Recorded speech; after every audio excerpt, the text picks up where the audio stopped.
guys, so my chicken houses, as you see in the background, are what we call open-sided chicken houses. Yeah, so there are two different types of poultry houses usually.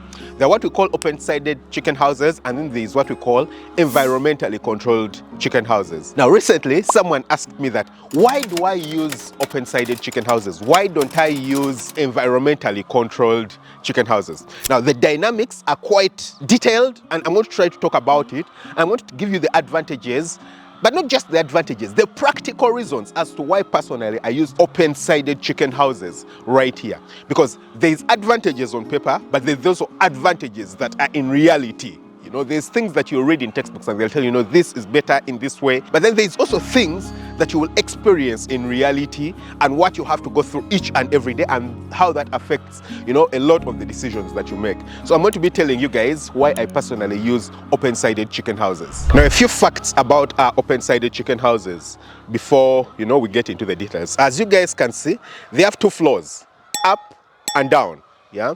And if we get close to one of the houses, we'll get close to this, you can see that we have a wire mesh on the outside. Actually, two types of mesh. Yeah, there is chicken mesh on top, and then there is chain link on the inside. Yeah, and the two play different functions. The chicken mesh prevents birds, you know, wild birds from entering, and the chain link prevents, you know, bigger animals, maybe dogs, wolves, human beings, thieves, from getting inside. And then if you look at it from the bottom right here to the top right there is about 7 feet. And then the open area covers 4 feet. The iron sheet, as you guys might already usually know, in terms of its height, it's about 3 feet. So that's the 7 feet. So as you can see, a lot of room for aeration, a lot of room for aeration. Again, you can see that, yeah, a lot of room for aeration. And then in addition to that, we also have this shed to ensure that when it rains and the rains are windy, we don't have rain going inside here. Because that's one question that people ask me a lot. They're like, how do you prevent rain from entering? Again, if we stand right here, you can see that, you know, for the top floor, there is that very nice shed. And even for the bottom floor, we construct that shed. Those two sheds, those two tiny roofs, ensure that water does not go in when it rains. Yeah, so the house is, you know, properly protected. Now the purpose for the open side is to provide, number one, aeration. That is the most important factor. Yeah, to provide space for aeration. Yeah, for air to go in and, you know, gases and, you know, bad air to go out. So we want good air, you know, the one that I'm personally breathing, being outside here, to go in, and that's going to be the oxygen mainly. Yeah, it's going to be providing the oxygen for the birds to breathe, because the things that are living inside there are living animals. Yeah, quite a number of chickens are living inside here. If you look at one of those poultry houses, like for example that you're seeing in the background, that's a poultry house that measures 20 meters by 8 meters, and that one bottom floor takes up about 1,250 birds. That's a big number of birds, quite a big number of birds. So what you want to ensure is that they have enough air and oxygen supplying them so that they can all breathe. Otherwise, if you don't have air going in, they're not going to get enough oxygen to breathe. But number two, you want to allow room for all the toxic gases to go out. Yeah, inside human houses, we put ventilation, you know, ventilators. And the purpose of ventilators is not only to allow air to go in, but also our carbon dioxide, the one that we breathe out. It allows for that carbon dioxide to go out of the house. Yeah, very, very important. So if you don't do that, then you're going to have trouble, because inside a poultry house, not only do they just breathe out, but they also poop inside the chicken house. Yeah, they poop. If I can just show you guys, take a look at this. You know, these are chicken droppings. Yeah, but we'll just go in so that you can see a bit more. Oh, the place is locked because there's someone inside. Yeah, but if you can just look inside, yeah, they have their chicken droppings inside there. And we've actually found it at the correct time, yeah, because he is raking the litter, as you guys can see. Yeah, he's raking the litter.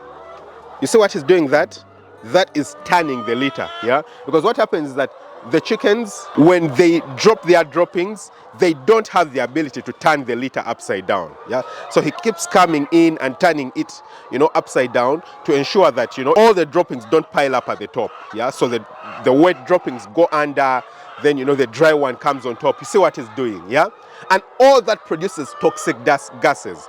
all the chicken, droppings inside here produce toxic gases, and it is very important that these gases have room on that entire side, literally the entire side, you guys can see, and this entire side to escape and go out and have aeration to come inside. Now, of course, another important thing for aeration is that it keeps the chicken house dry.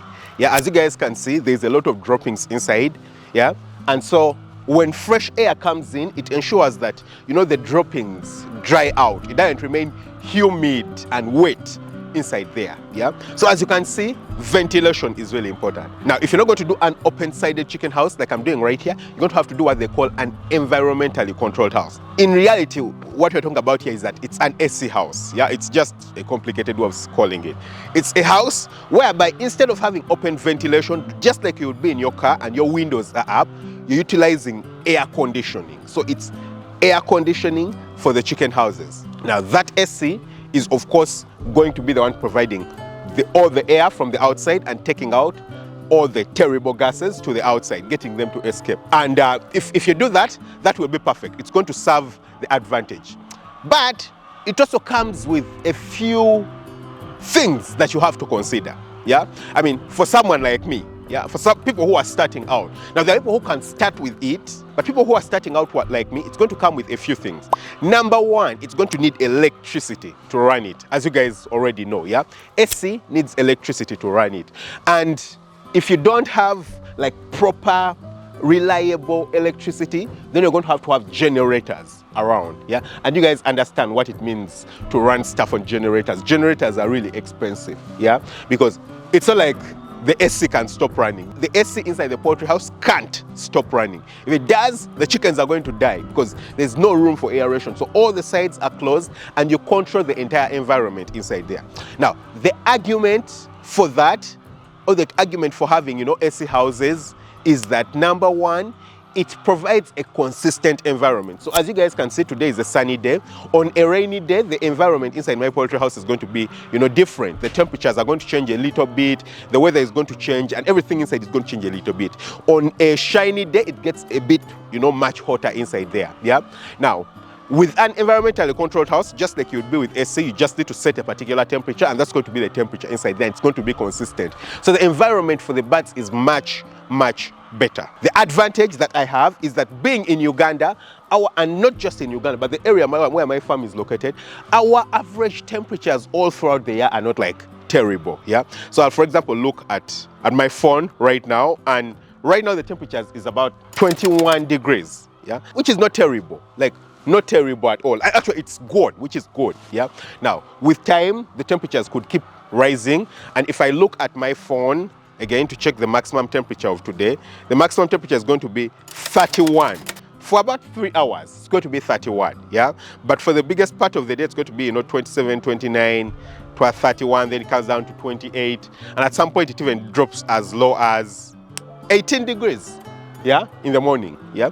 So what I'm trying to say is that we've been blessed, and this is like now proper sunshine season, because this is January, yeah, proper sunshine season. So, and these are like the highest temperatures, but for a lot other times of the year, the temperatures are really going to be around 27, 28 maximum, yeah. So I've been blessed with that. Now, if you're in an area where your temperatures rise much, much higher, I mean, that time I was in Juba, someone wanted to start a farm in Juba, and their temperatures are like, 40, 41.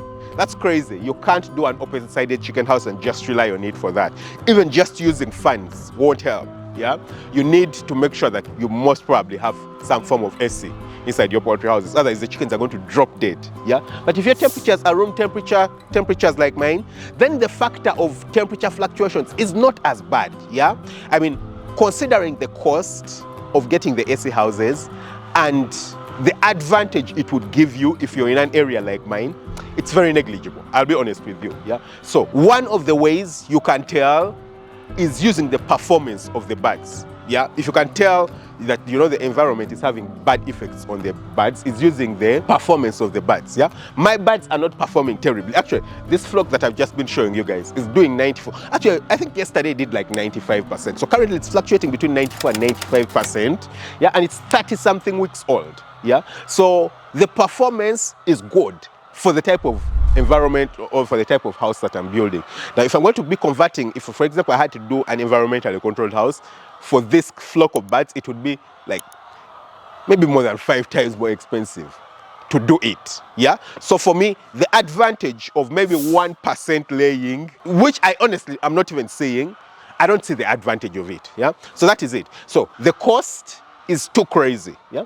But the other thing that environmentally controlled houses would provide you with is usually people consider it in cages. Now, the interesting bit is that there are a lot of people who also actually do environmentally controlled houses in deep litter system. Yeah, just like mine. Yeah, especially in Europe. You know, you see, like in Europe, they don't allow birds to be grown in cages for animal welfare reasons. Yeah, and I totally understand, because I personally also don't love the idea of doing, you know, birds in cages. Completely don't love the idea. Yeah.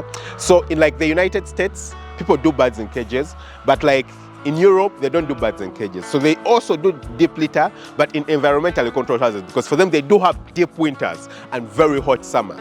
So for them, it does make sense. But for me here in Africa, in Uganda, where it doesn't get so hot, we never have winters. The coldest temperatures I'll ever have in my country will probably be like 17 degrees Celsius, where the farm is. Why should I waste, you know, my time? Yeah.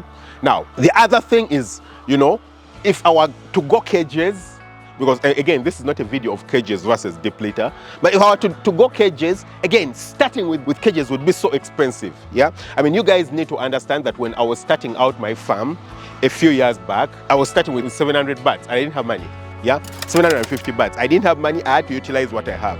So right now, switching from deep litter to cages, I mean, it's not something that I honestly want to do. Yeah, it's not something that I want to do. So yes, practically speaking, whilst environmentally controlled houses have their advantages, in my circumstances, they play no role. Yeah, because I have a perfect environment. I build my chicken houses well enough that I have enough aeration to go in and out. The temperatures don't get too hot or too cold.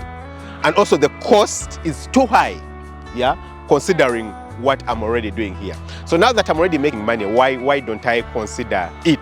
Yeah, I mean, why should I? Yeah, because if this is still much cheaper to build and it gives me the money that I need, then why should I? Honestly, why should I? Just more stress. Yeah, with the power blackouts that we do have in Uganda, every time I'm going to have to be buying fuel for a generator.